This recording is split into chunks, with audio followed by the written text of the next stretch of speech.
نحمدہ ونصلی ونسلم علی رسولہ الکریم اما بعد فاعوذ باللہ من الشیطان الرجیم بسم اللہ الرحمن الرحیم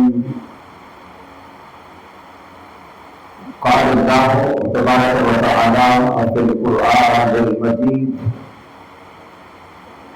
وَإِنَّكَ لَعَلَىٰ خُلُقٍ عَظِيمٍ صدق اللہ مولانا العظیم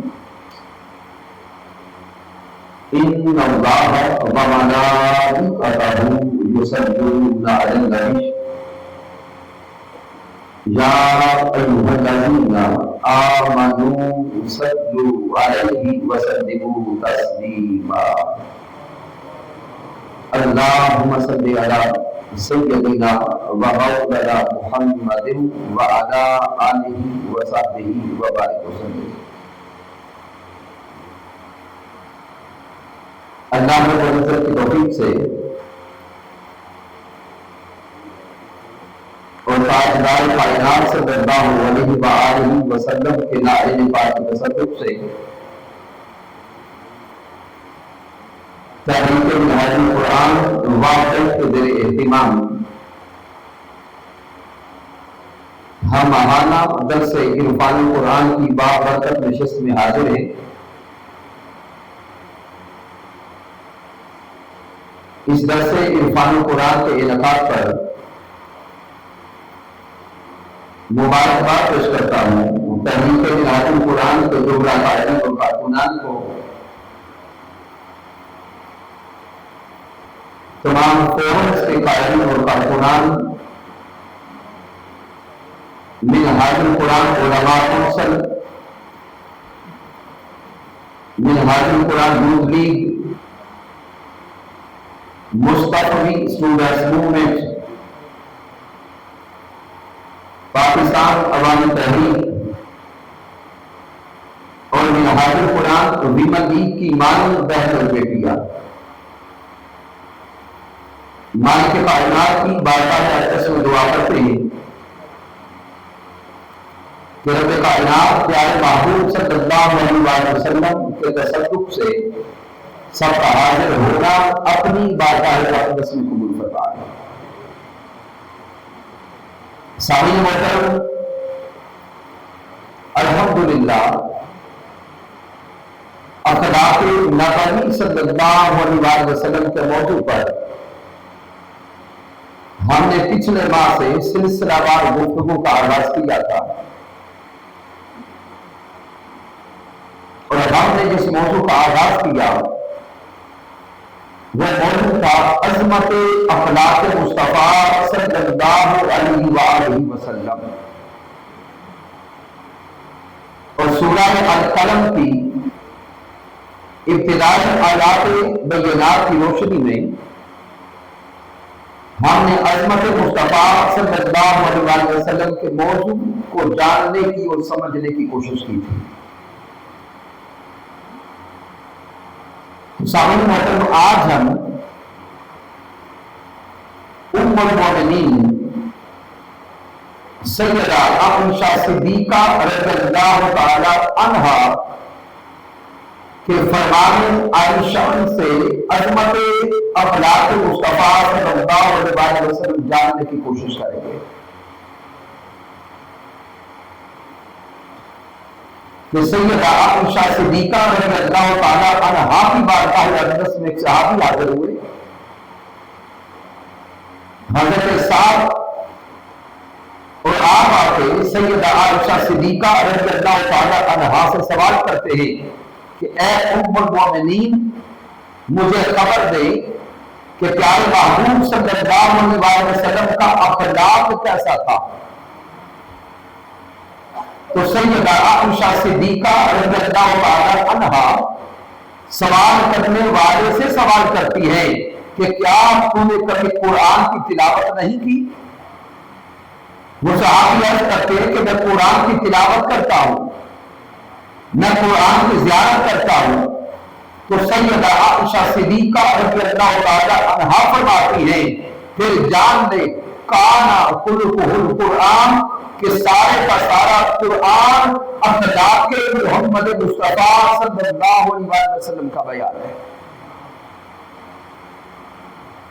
سامنے محترم سے یہ سوال کرتا ہے کہ ام المؤمنین سیدہ عائشہ صدیقہ رضی اللہ تعالی عنہا نے اخلاق محمدی صلی اللہ علیہ وسلم کو قرآن سے کیوں جوڑا؟ آپ محبوب علیہ السلام کا اخلاق سمجھانا چاہتی تھی، لیکن آپ نے تشبیہ قرآن سے دی ہے۔ آپ نے فرمایا کانا خلقہ القرآن کہ سارے کا سارا قرآن اخلاق محمد مصطفیٰ صلی اللہ علیہ وسلم کا بیان ہے۔ ارسانی مومن حضور شاہ الاسلام ڈاکٹر محمد طاہر القادری مدث اللہ والی جاہد لطیف نکتہ سمجھاتے کہ سامنے مومن جب بھی کوئی انسان ہم سے سوال کرتا ہے اور پوچھتا ہے کہ قرآن کیا ہے تو ہم سب جواب دیتے کہ قرآن اللہ کا کلام ہے۔ قرآن مجید کیا ہے؟ اللہ کا کلام ہے۔ اور سیدہ عائشہ صدیقہ رضی اللہ تعالی عنہا فرماتی ہے کہ یہ قرآن اخلاق محمد مصطفیٰ ہے۔ تو سامنے محترم ذہن سوال کرنے لگا کہ ہم کہتے ہیں کہ قرآن اللہ کا کلام ہے اور سیدہ عائشہ صدیقہ فرماتی ہے کہ قرآن اخلاق محمد مصطفیٰ صلی اللہ علیہ وسلم ہے۔ تو آپ سامنے محترم ذہن سوچے گا، سوال کرے گا کہ یہ قرآن اللہ کا کلام کیسے ہے اور پیارے محبوب صلی اللہ علیہ وسلم کا اخلاق کیسے ہے؟ حضور شیخ الاسلام ڈاکٹر محمد طاہر القادری مدث اللہ والی نے یہ راز سمجھا دیا۔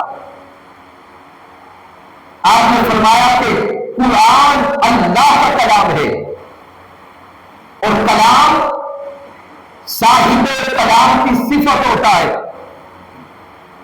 قرآن مجید فرقان حمید کو اگر نزولی اعتبار سے دیکھا جائے تو یہ قرآن اللہ کا کلام ہے اور کلام صاحب کلام کی صفت ہوتا ہے، تو اس اعتبار سے یہ قرآن اللہ کی صفت ہوا۔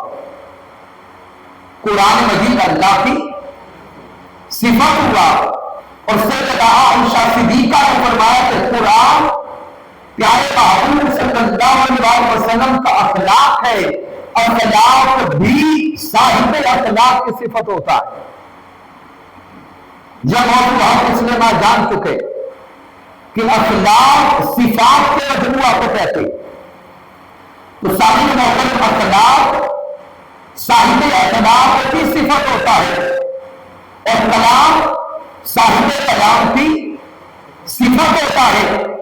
جب ہم قرآن مجید فرقان حمید کو دیکھتے ہیں تو یہ قرآن مجید 30 پارے ہیں، وہی 30 پارے قرآن مجید ایک طرف یہ اللہ کا کلام ہے، دوسری طرف اخلاق محمد مصطفیٰ ہے، ایک طرف یہ صفت خدا بنتا ہے، دوسری طرف یہی قرآن صفت محمد مصطفیٰ بنتا ہے۔ قرآن مجید کے وہی 30 پارے، 114 سورتیں، 7 منظرے، 6000 سے زائد آیات بینات، تو ساری انسانی ذہن سوال کرتا ہے اور ایسے چاہتا ہے کہ یہ بات سمجھ نہیں آتی کہ یہ قرآن ایک انداز سے صفت خدا کیسے ہے اور دوسرے انداز سے صفت محمد مصطفیٰ کیسے ہے۔ تو اس صدی کے مجدد حضور شیخ الاسلام ڈاکٹر محمد طاہر القادری مدث اللہ والی نے یہ نکتہ سمجھا دیا۔ آپ نے فرمایا لوگوں جان لو یہ اللہ کا قرآن کم و بیش 23 سال قلب محمد مصطفیٰ پہ اترتا رہا۔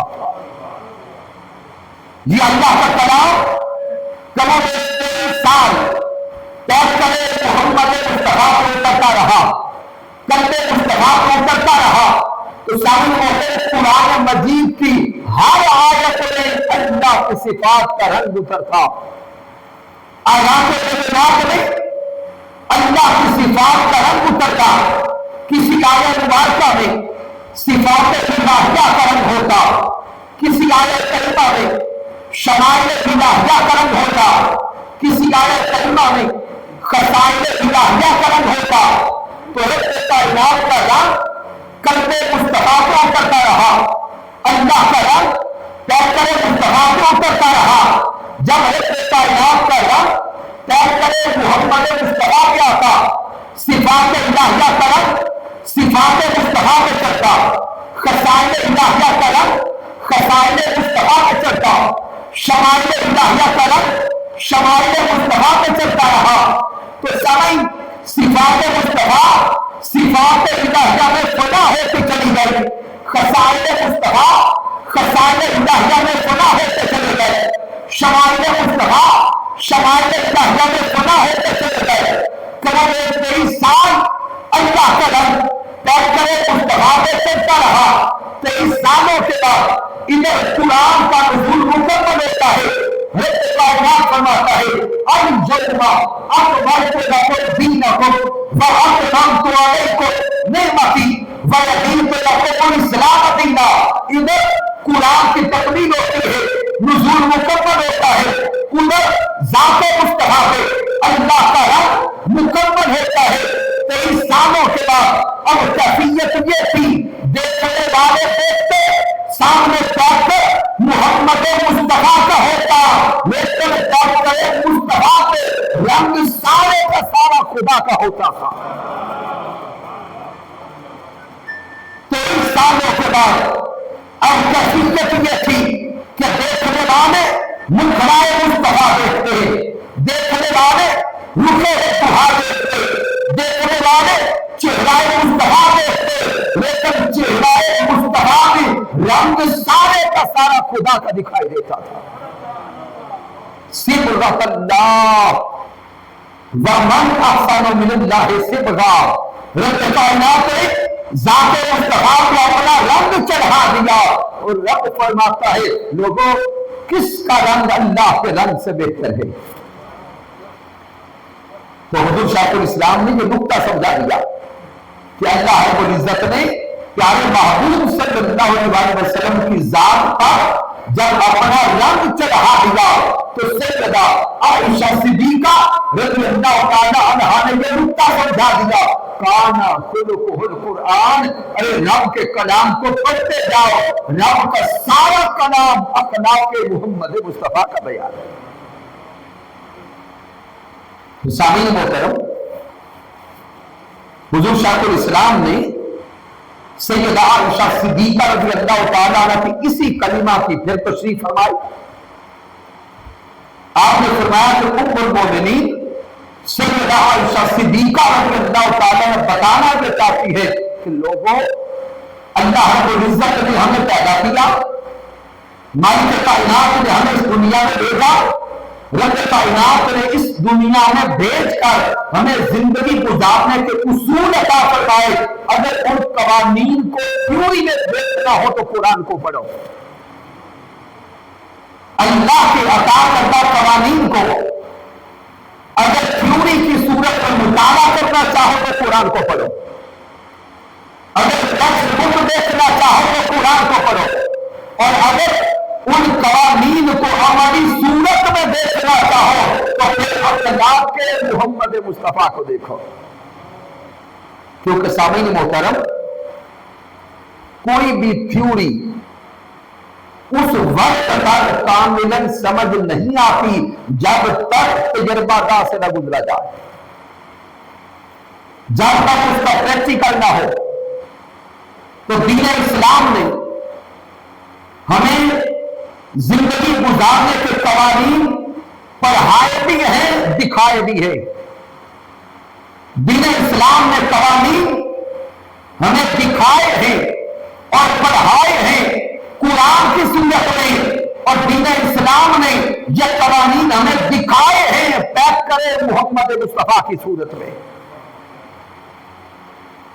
اب قرآن مجید فرقان حمید کا مطالعہ کریں، مالک کائنات کے قوانین جو عطا کیے گئے ان کا مطالعہ کرتے جائیں گے، پڑھتے جائیں گے، ان قوانین کو عملی صورت میں دیکھنا چاہتے ہیں تو پھر پیک کرے محمد مصطفیٰ صلی اللہ علیہ وسلم کو دیکھتے جائیں۔ تو سامعین محترم، جب سیدہ عائشہ صدیقہ رضی اللہ تعالی عنہا نے اخلاق محمد مصطفیٰ صلی اللہ علیہ وسلم کو قرآن سے تشبیہ دی تو سیدہ عائشہ صدیقہ رضی اللہ تعالی عنہا نے ایک علمی اور روحانی راز سے پردہ اٹھایا۔ آپ پڑھیں گے کہ احباب خوشی فرمائے، سیدہ عائشہ صدیقہ رضی اللہ تعالی عنہا نے ایک عرفانی نکتہ سمجھایا، ایک علمی اور روحانی نکتہ سمجھایا۔ سیدہ عائشہ صدیقہ نے فرمایا کانا خلقہ القرآن، کہ اگر محبوب کے اخلاق کو دیکھنا ہے تو قرآن کو دیکھو۔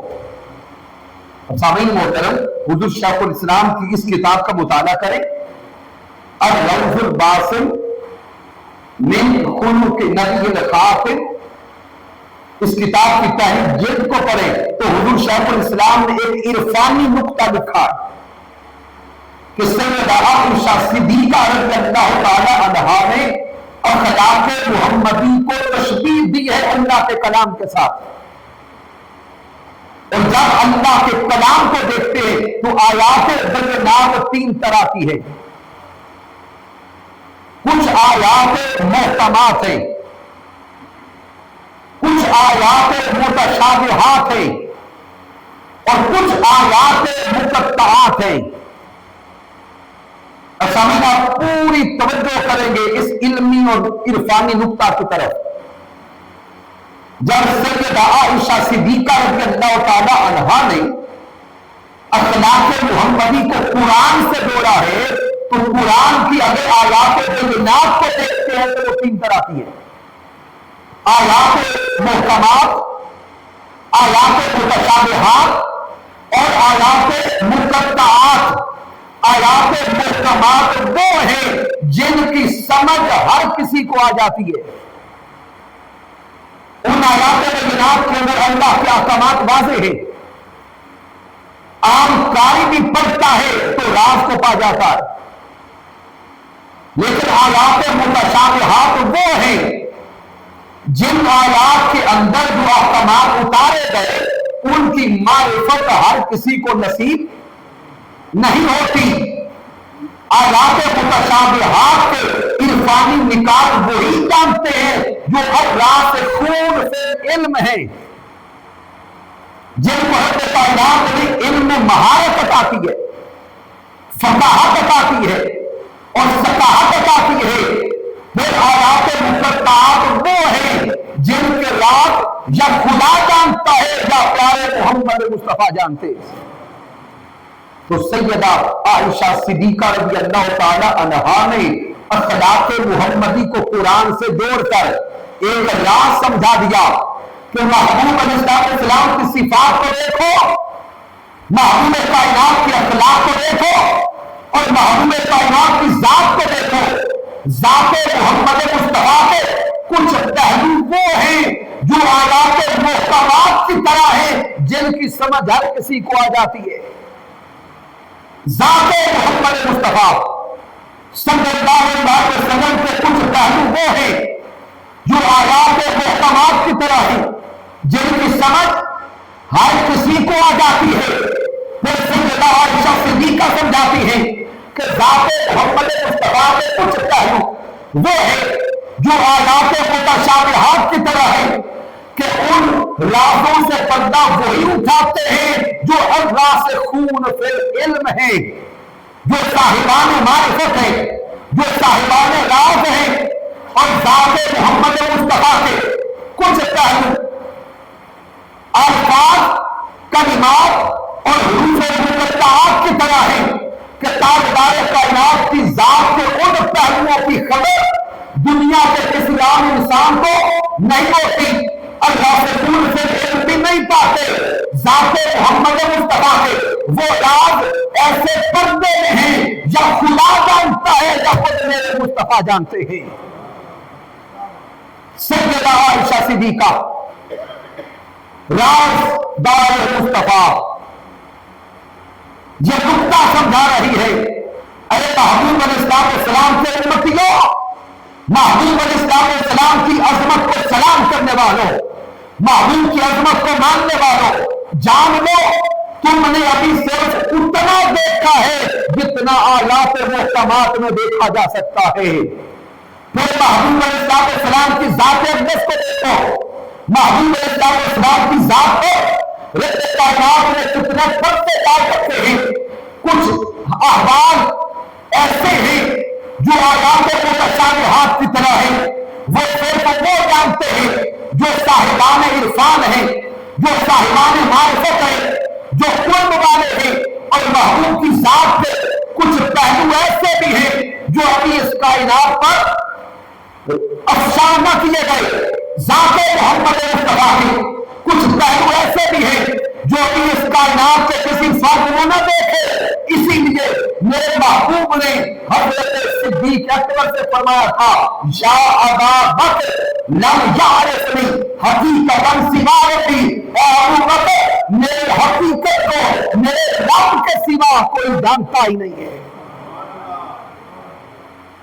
اور سامعین محترم، حضور شیخ الاسلام کی کتاب حسن صراط رسول صلی اللہ علیہ وسلم کا مطالعہ کریں تو حضور شیخ الاسلام نے اس کتاب کے اندر ایک حوالہ نقل کیا اور آپ نے فرمایا کہ تاجدار کائنات کو رب کائنات نے وہ عظمت عطا کی، وہ حفاظت عطا کی اور وہ کمالات عطا کیے ہیں کہ اگر حسن مصطفیٰ مالک کائنات کے عرش پر اشکار ہو جاتا تو رب کائنات کا عرش بھی حسن مصطفیٰ صلی اللہ علیہ وسلم کو نہ سنبھال سکتا۔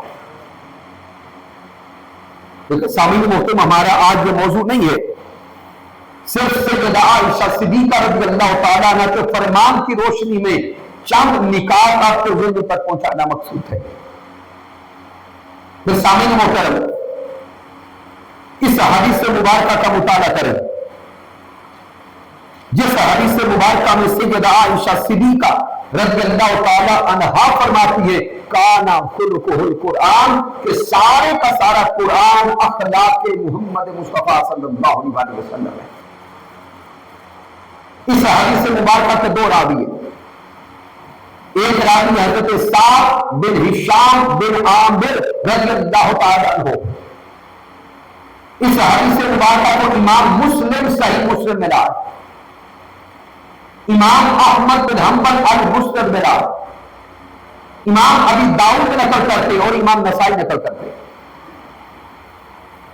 پھر سامعین محترم، اسی حدیث مبارکہ کو حضرت ابی درداء رضی اللہ تعالی عنہ بھی نقل کرتے اور اسی حدیث مبارکہ کو حضرت یزید بن بابانوس رضی اللہ تعالی عنہ بھی روایت کرتے۔ اب سامعین محترم، وہ روایت جسے حضرت یزید بن بابانوس رضی اللہ تعالی عنہ نے روایت کیا اس کی طرف آپ کی توجہ لانا چاہوں گا۔ آپ سیدہ عائشہ صدیقہ رضی اللہ تعالی عنہا کی بارگاہ میں سوال کرتے، سوال وہی ہے کہ ہمیں حضور صلی اللہ علیہ وسلم کی اخلاق کے بارے میں خبر دے کہ محبوب کے اخلاق کیسے تھے۔ تو سیدہ عائشہ صدیقہ رضی اللہ تعالی عنہا نے وہی سوال کیا کہ کیا آپ نے کبھی قرآن نہیں پڑھا؟ وہ صحابی عرض کرتے ہیں کہ میں نے قرآن پڑھا ہے، قرآن مجید کی تلاوت کرتا ہوں۔ تو سیدہ عائشہ صدیقہ رضی اللہ تعالی عنہ فرماتی ہے کانا خلقہ القرآن، کہ سارے کا سارا قرآن اخلاق محمد مصطفیٰ کا بیان ہے۔ یہاں تک تو الفاظ وہی ہیں جو پہلے بیان ہو چکے۔ اس سے آگے سیدہ عائشہ صدیقہ رضی اللہ تعالی عنہ فرماتی ہے کہ تقرأ سورۃ المؤمنین، جب پہلے فرما دیا کانا خلقہ القرآن اب آگے فرماتی ہے کہ جیسا کہ سورہ المؤمنون کی تلاوت کر لو. اب سیدہ عائشہ صدیقہ متوجہ کر رہی ہے سورہ المؤمنون کی طرف، اور کیا فرماتی؟ اقرا قد افلح المؤمنون. آپ فرماتی ہے پڑھو اس سورت کو، قد افلح المؤمنون. اور آگے فرماتی ہے حتی بلغ العشر. آپ فرماتی ہے کہ اس سورت کی 10 آیات مبارکہ کا مطالعہ کر لو، پیارے محبوب محمد مصطفیٰ صلی اللہ علیہ وسلم کے اخلاق تمہارے سامنے کھل جائیں گے. اب سیدہ عائشہ صدیقہ رضی اللہ تعالی عنہا نے ایمان والوں کو متوجہ کر دیا ہے سورہ المؤمنون کی 10 آیات مبارکہ کی طرف. آج ہم بھی اختصار کے ساتھ سورہ المؤمنون کی ان 10 آیات مبارکہ کا مطالعہ کریں. سامعین محترم، جو پارہ نمبر 18 ہے، سورت کا نمبر 23 ہے. رب کائنات ارشاد فرما رہا ہے قد افلح المؤمنون. اللہ فرماتا ہے بے شک ایمان والے کامیاب ہو گئے. اللہ رب العزت نے ایمان والوں کی کامیابی کے راز سمجھا دیے. گویا رب کائنات نے ایمان والوں کی صفات بیان کی. اللہ رب العزت نے کامیابی اور کامرانی کے راز سمجھائے. میرے اللہ نے فرمایا قد افلح المؤمنون. اللہ فرماتا بے شک ایمان والے کامیاب ہو گئے، فلاح پا گئے. کون سے ایمان والے؟ آگے اللہ فرماتا ہے الذین هم فی صلاتهم خاشعون. وہ ایمان والے جو اپنی نمازوں میں عجز و انکسار قائم کرتے ہیں. تو گویا اللہ رب العزت نے اس آیہ مبارکہ میں ایمان والوں کی صفت کو بیان کیا. قد افلح المؤمنون الذین هم فی صلاتهم خاشعون.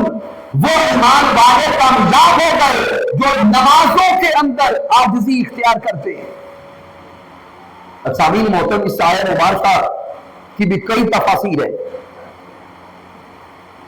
پہلا نقطہ تو یہ کہ وہ ایمان والے جو نماز کے اندر ہوتے ہیں تو ان کا پورا دھیان اپنے رب کی طرف ہوتا ہے. ان کا پورا دھیان اپنے اللہ کی طرف ہوتا ہے. ایک ترجمہ اور تفسیر تو یہ سمجھ آتی ہے، لیکن سامعین محترم اگر غور کریں تو نماز اب خود ایک ایسی عبادت ہے جو عاجزی کو ظاہر کرتی ہے.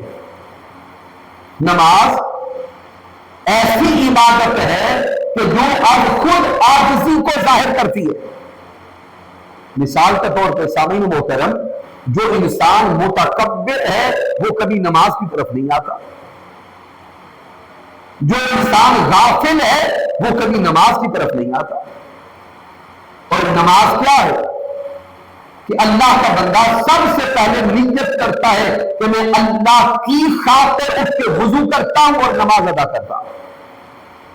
تو سامعین محترم، جس کے دل میں اللہ کا خوف ہوگا وہی اٹھ کے چلے گا اللہ کی طرف، اور جس کے دل میں اللہ کا خوف ہی نہیں، عجز ہی نہیں، انکساری ہی نہیں، وہ کیوں آئے گا نماز کی طرف؟ تو گویا نماز ایسا عمل ہے جو ظاہراً ہمیں عاجزی کی طرف مائل کرتا. پھر جب اللہ کا بندہ آیا اللہ کی طرف، پہلے وضو کیا، پھر مسجد کے اندر آیا، مصلی پہ کھڑا ہوا، تو یہ عاجزی کا اظہار تھا کہ اس نے تکبیر تحریمہ کہی اور ہاتھ باندھ لیے. یہ عاجزی والا عمل ہے. پھر قیام کے بعد رکوع میں گیا، رکوع میں جھک جانا، کیا اس میں عاجزی نظر آتی ہے کہ نہیں آتی؟ تھوڑا اونچا بولے. پھر رکوع کے بعد سجدہ میں گر جانا، یہاں تک کہ پیشانی جسے انسان عزت کا سبب سمجھتا ہے اور عزت کا مرکز سمجھتا ہے، نماز میں جب بندہ سجدہ میں جاتا ہے تو اپنی پیشانی زمین پہ رکھ کر رب کی بارگاہ میں عرض کرتا ہے سبحان ربی الاعلی، سبحان ربی الاعلی، سبحان ربی الاعلی۔ تو اللہ کے بندے کا رب کی بارگاہ میں گر کر گریہ جاری کرنا، سجدہ ریزی کرنا اور بار بار یہ کہنا کہ اللہ تو ہی اعلیٰ ہے، تو ہی ارفع ہے، تو ہی عظیم ہے، تو رب کی بارگاہ میں سجدہ کرنا اور گر جانا اور سبحان ربی الاعلیٰ کہنا، یہ عمل از خود عاجزی کا عمل ہے۔ تو سامعین محترم، آپ سے ایک سوال کر رہا ہوں کہ نماز جب آج خود عاجزی والا عمل ہے تو رب کائنات پھر کیوں فرما رہا ہے الذین هم فی صلاتہم خاشعون؟ وہ ایمان والے کامیاب ہو گئے جو نماز کے اندر عاجزی اختیار کرتے۔ سامعین محترم، یہ فی صلاتہم خاشعون کے جو کلمات ہیں یہ پیغام دے رہے ہیں کہ وہ نماز صرف حرکات و سکنات کا نام نہیں ہے، وہ نماز تمہاری زندگی پوری کی پوری دکھانے کا ایک مرحلہ ہے کہ جو عاجزی نماز کے اندر ہے وہی عاجزی تمہاری زندگی کا حصہ بن جائے، جو انکساری نماز کے اندر ہے وہی عاجزی اور انکساری تمہاری زندگی کا حصہ بن جائے۔ تو مسجد میں ہو تاکہ عز و انکساری نظر آئے، تو گھر میں اپنی بیوی سے کلام کر رہے ہو تاکہ عاجزی و انکساری نظر آئے، بازار میں کسی سے معاملہ کر رہے ہو تاکہ عاجزی و انکساری نظر آئے۔ الذین هم فی صلاتہم خاشعون، یہ آیت کلمہ سمجھا رہی ہے کہ وہ ایمان والے کامیاب ہو گئے جن کی زندگی کا خاصہ عاجزی اور انکساری بن گیا، جن کی زندگیوں سے تکبر جاتا رہا، جن کی زندگیوں سے رعونت ختم ہو گئی۔ پھر اللہ رب العزت نے سورہ الفرقان کے اندر ایمان والوں کی صفات بیان کی ہے۔ میرے اللہ نے ارشاد فرمایا وَعِبَادُ الرَّحْمَٰنِ الَّذِينَ يَمْشُونَ عَلَى الْأَرْضِ هَوْنًا۔ اللہ ایمان والوں کی صفات بیان کرتا ہے، اللہ اپنے بندوں کی صفات بیان کرتا ہے۔ وَعِبَادُ الرَّحْمَٰنِ، اللہ فرماتا ہے کہ رحمان کے بندے وہ ہیں، رحمان کے بندے وہ ہیں الذین یمشون علی الارض ہونا، کہ جب وہ زمین پہ چلتے ہیں تو اکڑ کر نہیں چلتے، جب زمین پہ چلتے ہیں تو تکبر کے ساتھ نہیں چلتے، ان کا قدم اٹھانا بتاتا ہے کہ یہ بندہ عاجزی والا۔ پھر سامعین محترم سورہ الحجر کا مطالعہ کریں، میرے اللہ نے ارشاد فرمایا وَخْفِضْ جَنَاحَكَ لِلْمُؤْمِنِينَ، اللہ فرماتا ہے اے لوگوں ایمان والوں کے لیے اپنی رحمت اور عاجزی کے پروں کو پھیلا کے رکھو۔ وَخْفِضْ جَنَاحَكَ لِلْمُؤْمِنِينَ، اللہ فرماتا ہے ایمان والوں کے لیے عاجزی کے ساتھ اپنے بازو پھیلا کے رکھو۔ پھر سامعین محترم حضور علیہ السلام نے ارشاد فرمایا، اس حدیث مبارکہ کو امام مسلم صحیح مسلم میں لایا، آقا علیہ السلام نے ارشاد فرمایا، حضرت ابو ہریرہ رضی اللہ تعالیٰ عنہ راوی ہے، آقا نے فرمایا جس نے اللہ کے لیے عاجزی اختیار کی، جس نے اللہ کے لیے انکساری اختیار کی، الا رفعہ اللہ، جو اللہ کے لیے جھک جاتا ہے اللہ اسے اونچا کر دیتا ہے۔ حضور علیہ السلام نے راز سمجھا دیا، حضور نے فرمایا جو اللہ کی خاطر جھک جاتا ہے اللہ پھر اسے جھکنے نہیں دیتا، فقط رفعہ اللہ، اللہ پھر اسے اونچا کر دیتا۔ سامعین محترم، بندہ اللہ کے سامنے جھکا اللہ کے لیے جھکا، ادھر اللہ کے لیے جھکتا ہے، اللہ پھر اسے کسی کے سامنے جھکنے نہیں دیتا۔ جو اللہ کے لیے جھک جاتا ہے اللہ پھر اسے کائنات میں کسی کے سامنے جھکنے نہیں دیتا۔ فقط رفعہ اللہ، اللہ پھر اسے اٹھا دیتا ہے۔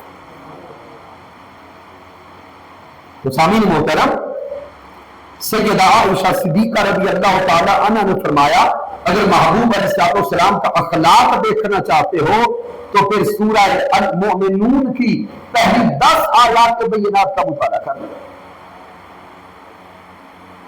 اب حضور علیہ السلام کی عاجزی کیسی تھی، میرے محبوب علیہ السلام کی انکساری کیسی تھی، تاجدار کائنات صلی اللہ علیہ وسلم امام الانبیاء ہو کر، سید الانبیاء ہو کر عرب کے معاشرے میں چلتے، حضور علیہ السلام اگر کہیں چل کے جاتے یا کوئی حضور علیہ السلام کی بارگاہ اقدس میں آتا یا کوئی حضور کو راستے میں ملتا، ملنے والا کوئی بچہ ہوتا، بوڑھا ہوتا، جوان ہوتا، میرے حبیب کی عاجزی ایسی تھی، میرے سونے مصطفیٰ ہمیشہ دوسرے کو سلام کرنے میں پہل فرماتے۔ پھر محبوب صلی اللہ علیہ وسلم اپنی نشست میں آنے والے ہر فرد کو اس کا حق دیتے۔ یہاں تک کہ سامعین محترم، حضور صلی اللہ علیہ وسلم ایک دن اپنے غلاموں کے درمیان تشریف فرما ہے، نشست جاری ہے، آقا علیہ السلام کے ایک صحابی اوپر سے آئے، آقا علیہ السلام کے دائیں بائیں بیٹھنے کے لیے ابھی کھلی جگہ موجود ہے۔ جب حضور علیہ السلام کے صحابی تشریف لاتے ہیں، پیارے محبوب صلی اللہ علیہ وسلم خود سیرت کے ایک طرف ہوتے ہیں اور آنے والے کو جگہ دیتے ہیں۔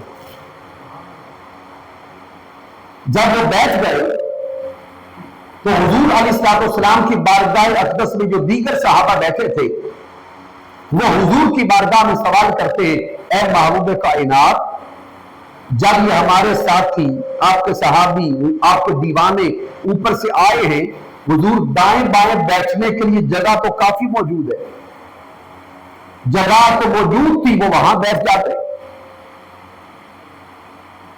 پھر حضور اگر آپ نے انہیں اپنے قریب ہی بٹھانا تھا تو حضور آپ ہمیں حکم دیتے، ہم سائڈ پہ ہو جاتے، وہ یہاں بیٹھ جاتے۔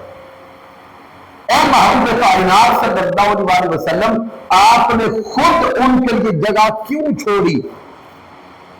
اب جواب ایسا ہے جو من میں اتارنے والا۔ میرے محبوب صلی اللہ علیہ وسلم نے فرمایا کہ آنے والا مومن ہے، میں نے اس مومن کا اسے حق دیا ہے۔ حضور نے فرمایا کہ ہر مومن کا دوسرے مومن پر حق ہے اور میں نے آنے والے مومن کا حق دیا ہے۔ تو حضور علیہ السلام نے اپنی سیٹ چھوڑ کر، اپنی نشست چھوڑ کر آنے والے مومن کو، اپنے صحابی کو، اپنے امتی کو اس کا حق دیا کہ اس کے لیے جگہ چھوڑی، اپنی جگہ پہ بٹھایا۔ یہ ہے حضور کی عاجزی، یہ ہے حضور کی انکساری، اور ہم ہیں حضور کے امتی۔ اب دیکھ لیں کیا ہم کسی آنے والے کو بیٹھنے کی جگہ دینے کے لیے تیار ہیں؟ تو سیدہ عائشہ صدیقہ رضی اللہ تعالی عنہا فرماتی ہیں کہ اگر حضور کا اخلاق دیکھنا ہے تو قرآن کو دیکھو اور بطور خاص سورہ المؤمنون کی 10 آیات بینات کو دیکھ لو۔ پھر اس سے آگے رب کائنات نے ارشاد فرمایا والذین هم عن اللغو معرضون، اللہ فرماتا ہے کہ یہ ایمان والے وہ ہیں جو بیہودہ باتوں سے کنارہ کشی اختیار کرتے ہیں، جو بیہودہ کلامی نہیں کرتے۔ والذین هم عن اللغو معرضون، یہ مومن وہ ہیں جو کبھی بیہودہ کلامی نہیں کرتے، اور اگر کہیں پر بیہودہ کلامی ہو رہی ہو تو اس سے بچ کے نکل جاتے، فحش گوئی نہیں کرتے، غلیظ زبان استعمال نہیں کرتے، کسی کو تانے نہیں دیتے. اب سامعین محترم، ہم حضور کے امتی بیٹھے اور اس معاشرے پہ نگاہ ڈالیں تو 98 سے 99% جہاں مسلمان رہتے ہیں. آپ بھی اسی معاشرے میں رہتے ہیں، میں بھی اسی معاشرے میں اٹھتا بیٹھتا ہوں. سامعین محترم، آپ کسی ہوٹل میں بیٹھ جائیں، ریسٹورنٹ میں بیٹھ جائیں، کسی گراؤنڈ میں چلے جائیں اور یہ دیکھیں کہ آج کے دور کے جو آپس کے دوست ہیں، جو ایک دوسرے کے ساتھ خوش گپیاں لگاتے اور ایک دوسرے کے ساتھ فرینک باتیں کرتے ہیں، سامعین ان کی نجی گفتگو کو دیکھیں. الامان والحفیظ، بندہ ان کی گفتگو کو بیٹھ کے سن نہیں سکتا.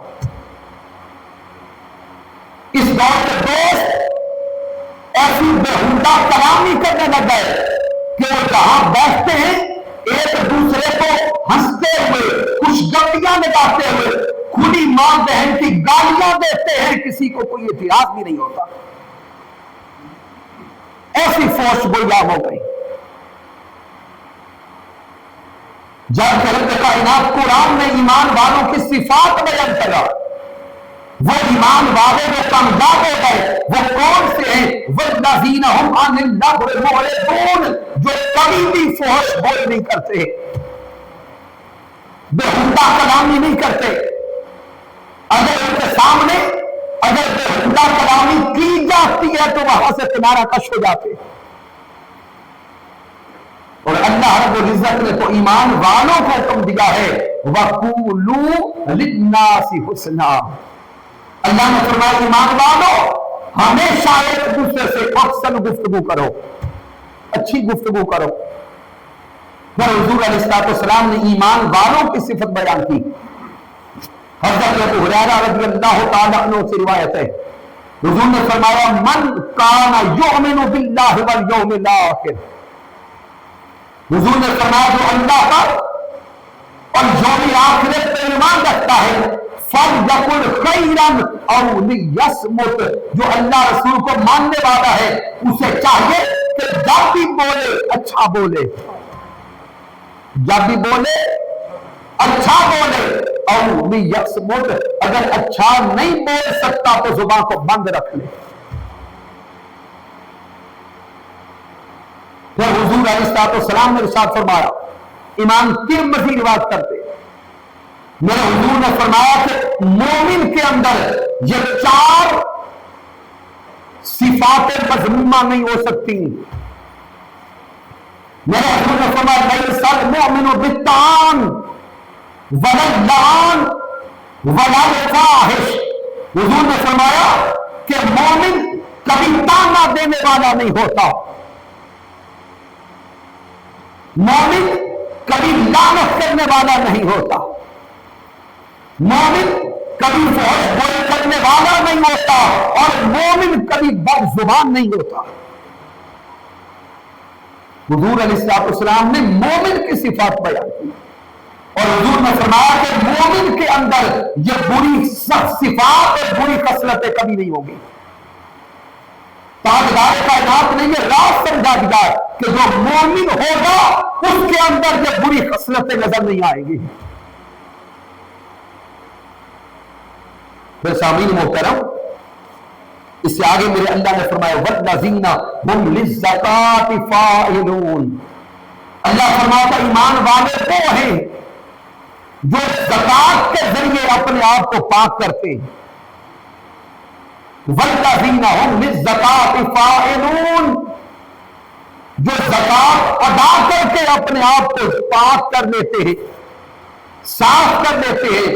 یہاں صرف زکات مالی مراد نہیں ہے،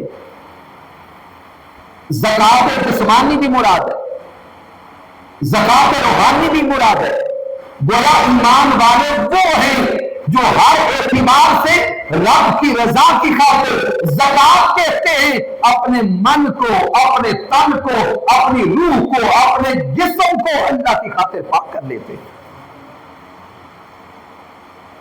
آگے اللہ نے فرمایا وَالَّذِينَ هُمْ لِفُرُوجِهِمْ حَافِظُونَ، یہ ایمان والے وہ ہیں جو رب کی رضا کی خاطر بد کرداری نہیں کرتے. اخلاقی بے راہ روی میں مبتلا نہیں ہوتے۔ پھر آگے رب کائنات نے فرمایا والذین هم لأماناتهم وعہدهم راعون، یہ ایمان والے وہ ہیں اگر ان کے پاس کوئی امانت رکھتا ہے تو امانت میں خیانت نہیں کرتے، اور اگر کسی سے وعدہ کر لے تو پھر وعدہ خلافی نہیں کرتے۔ والذین هم علی صلاتهم یحافظون، یہ ایمان والے وہ ہیں جو اپنی نمازوں کی حفاظت کرتے ہیں۔ آگے اللہ نے فرمایا اولئک هم الوارثون، جن کے اندر یہ صفات آ گئی بس وہی ہے جو جنت کے وارث ہو گئے۔ تو سامعین محترم، ان 10 آیات بینات کو پڑھے گھر جا کر۔ سیدہ عائشہ صدیقہ رضی اللہ تعالی عنہا فرماتی ہے اگر حضور کا اخلاق بطور خاص دیکھنا ہے تو یہ 10 آیات کریمہ پڑھو۔ آغاز کہاں سے ہوا؟ قد افلح المؤمنون، اور 10ویں آیت کہاں پہ آئی؟ اولئک هم الوارثون، جن کے اندر جو صفات آ گئی وہ جنت کے وارث ہو گئے۔ تو سامعین محترم، سیدہ عائشہ صدیقہ رضی اللہ تعالی عنہا نے ہمیں حضور تاجدار کائنات صلی اللہ علیہ وسلم کا اخلاق دکھایا بھی ہے اور اخلاق پڑھایا بھی ہے۔ اور سیدہ عائشہ صدیقہ رضی اللہ تعالی عنہا نے اخلاق محمدی کو جوڑا ہے قرآن کے ساتھ۔ اگلا نقطہ سمجھیں گے، ام المؤمنین نے اخلاق محمدی کو جوڑا کس سے ہے؟ اونچا بولیں گے، قرآن کے ساتھ۔ گویا سیدہ عائشہ صدیقہ بتا رہی ہیں کہ رب تعالیٰ نے جو صفات قرآن کو دی ہیں وہ ساری صفات پیارے محمد مصطفیٰ کو دی ہے۔ اب اختصار کے ساتھ یہ نقطہ سمجھیں گے، اللہ رب العزت نے قرآن کو مصدق بنایا ہے، اسی رب نے پیارے محمد مصطفیٰ کو بھی مصدق بنایا ہے۔ سورۃ البقرہ کو پڑھیں، میرا اللہ نے فرمایا وَلَمَّا جَاءَهُمْ كِتَابٌ مِّنْ عِندِ اللَّهِ مُصَدِّقٌ لِمَا مَعَهُمْ، رب کائنات نے قرآن کو مصدق بنایا۔ سورہ آل عمران کو پڑھیں، رب کائنات نے ذات محمد مصطفیٰ کو بھی مصدق بنایا۔ اللہ فرماتا ہے وَإِذْ أَخَذَ اللَّهُ مِيثَاقَ النَّبِيِّينَ لما آتيتكم من الكتاب وحكمة ثم جاءكم رسول مصدق لما معه، اللہ نے قرآن کو مصدق بنایا تو اللہ نے پیارے محمد مصطفیٰ کو بھی مصدق بنایا۔ اللہ نے قرآن کو حق بنایا ہے۔ میرے اللہ نے فرمایا ذالک بأن اللہ نزل الکتاب بالحق، اللہ نے قرآن کو حق بنایا، اسی رب نے پیارے محمد مصطفیٰ کو بھی حق بنایا۔ سورۃ البقرہ آیت کریمہ نمبر 147، الحق من ربک، اللہ نے ذات مصطفیٰ کو بھی حق بنایا۔ پھر اللہ نے قرآن کو رحمت بنایا۔ اللہ نے سورہ اسراء میں فرمایا وَنُنَزِّلُ مِنَ الْقُرْآنِ مَا هُوَ شِفَاءٌ وَرَحْمَةٌ، اسی رب نے ذات محمد مصطفیٰ کو بھی رحمت بنایا۔ اللہ فرماتے ہیں وَمَا أَرْسَلْنَاكَ إِلَّا رَحْمَةً لِلْعَالَمِينَ، رب کائنات نے قرآن کو حکمت بنایا ہے تو صاحب قرآن کو حکمت عطا کرنے والا بنایا ہے۔ تو سامعین دیکھتے جائیں، اگر قرآن مصدق ہے تو میرے مصطفیٰ بھی مصدق ہے، اگر قرآن حق ہے تو میرے مصطفیٰ بھی حق ہے، اگر قرآن نور ہے تو پیارے مصطفیٰ بھی نور ہے، اگر قرآن حکمت ہے تو پیارے مصطفیٰ حکمت عطا کرنے والے ہیں، اگر قرآن رحمت ہے تو میرے مصطفیٰ بھی رحمت ہے، اگر قرآن عظیم ہے تو مصطفیٰ بھی عظیم ہے، اگر قرآن کریم ہے تو مصطفیٰ بھی کریم ہے، اور جب قرآن رحیم ہے تو مصطفیٰ بھی رحیم ہے۔ تو دیکھتے چلے جا، سیدہ عائشہ صدیقہ فرماتی ہے کانا خلق القرآن، ارے ادھر قرآن کو دیکھو، ادھر صفات مصطفیٰ کو دیکھو، جو صفات اللہ قرآن کو دیتا گیا ہے وہ ساری صفات اللہ محمد مصطفیٰ کو بھی دیتا گیا ہے۔ گویا سیدہ عائشہ صدیقہ رضی اللہ تعالی عنہا اس رات سے پردہ اٹھا رہی ہے، اے حضور کے ماننے والوں، اے اس دنیا میں آنے والوں، جان لو اللہ نے تمہیں 2 قرآن عطا فرمائے ہیں۔ اللہ نے تمہیں 2 قرآن عطا فرمائے ہیں، ایک قرآن کالی ستروں والا ہے، دوسرا قرآن کالی زلفوں والا ہے یہ بھی قرآن ہے، وہ بھی قرآن، یہ کتابوں کا سردار ہے، وہ رسولوں کا سردار ہے، یہ منزل من اللہ ہے، وہ مرسل من اللہ ہے، اس میں خدا کا کمال ہے، اس میں خدا کا جمال ہے، یہ سینوں میں اترنے والا، وہ روحوں میں اترنے والا ہے، یہ بھی نارد ہے، وہ بھی نارد، یہ بھی نرالا، وہ بھی نرالا، یہ بھی آلہ، وہ بھی آلہ، یہ بھی حق، وہ بھی حق، یہ بھی رحمت، وہ بھی رحمت۔ فرق صرف اتنا ہے کہ یہ خاموش قرآن ہے، وہ بولتا ہوا قرآن ہے۔ یہ خاموش قرآن ہے، وہ بولتا ہوا قرآن ہے۔ یہ قرآن سکوت ہے، وہ قرآن حرکت ہے، یہ قرآن اجمال ہے، وہ قرآن تفسیر ہے، یہ قرآن قندیل ہے، وہ قرآن تنویر ہے، یہ قرآن لفظ ہے، وہ قرآن معنی ہے، یہ قرآن فکر ہے، وہ قرآن ذکر ہے، یہ قرآن متن ہے، وہ قرآن تشریح ہے، یہ قرآن کالی ستروں والا ہے، وہ قرآن کالی زلفوں والا ہے۔ اس قرآن کا پڑھنے والا قاری بنتا ہے، اس قرآن کا پڑھنے والا صحابی بنتا ہے۔ یہ قرآن خدا کی کتاب ہے، وہ قرآن رسالت مآب ہے۔ تو سیدہ عائشہ صدیقہ نے یہ نقطہ سمجھایا، اللہ نے 2 قرآن عطا فرمائے، اس قرآن کا پڑھنے والا قاری بنا، اس قرآن کا پڑھنے والا صحابی بنا۔ اسی لیے کسی عاشق نے کہا کہ سر سے لے کر پاؤں تک تنویر ہی تنویر ہے، سر سے لے کے پاؤں تک تنویر ہی تنویر ہے۔ گفتگو سرکار کی قرآن کی تفسیر ہے، سوچتی تو ہوگی دنیا میرے مصطفیٰ کو دیکھ کر وہ مصور کیسا ہوگا جس کی یہ تصویر ہے۔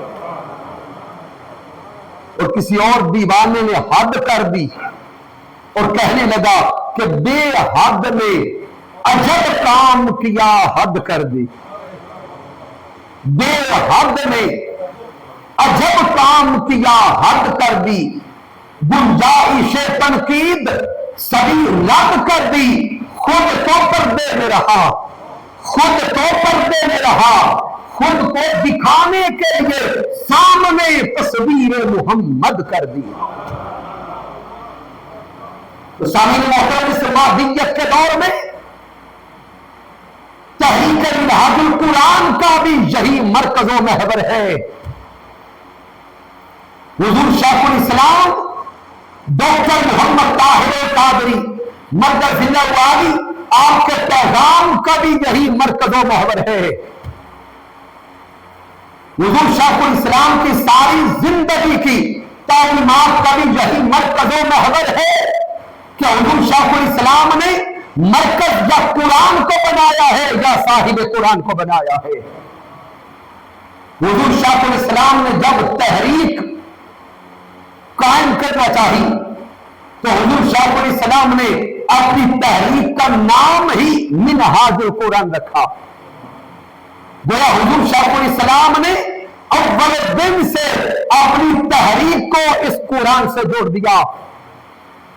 پھر حضور شاہ علیہ السلام نے علوم القرآن پر درجنوں کتابیں لکھی ہیں، جن کتب میں سے ایک عظیم شاہکار حضور شاہ الاسلام ڈاکٹر محمد طاہر القادری مدث اللہ علی کا جو ترجمہ عرفان القرآن ہے، اس ترجمہ عرفان القرآن کا مطالعہ کریں۔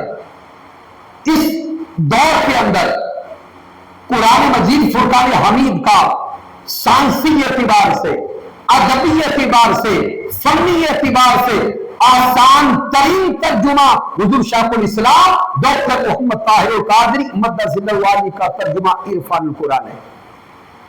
پھر حضور شاہ الاسلام نے قرآنی انسائکلوپیڈیا ترتیب دیا۔ پھر حضور شاہ الاسلام نے درجنوں کتابیں لکھی ہیں علوم القرآن پر۔ بک سٹال موجود ہے، بک سٹال کا وزٹ کریں اور کتابیں ساتھ لے کے جائیں۔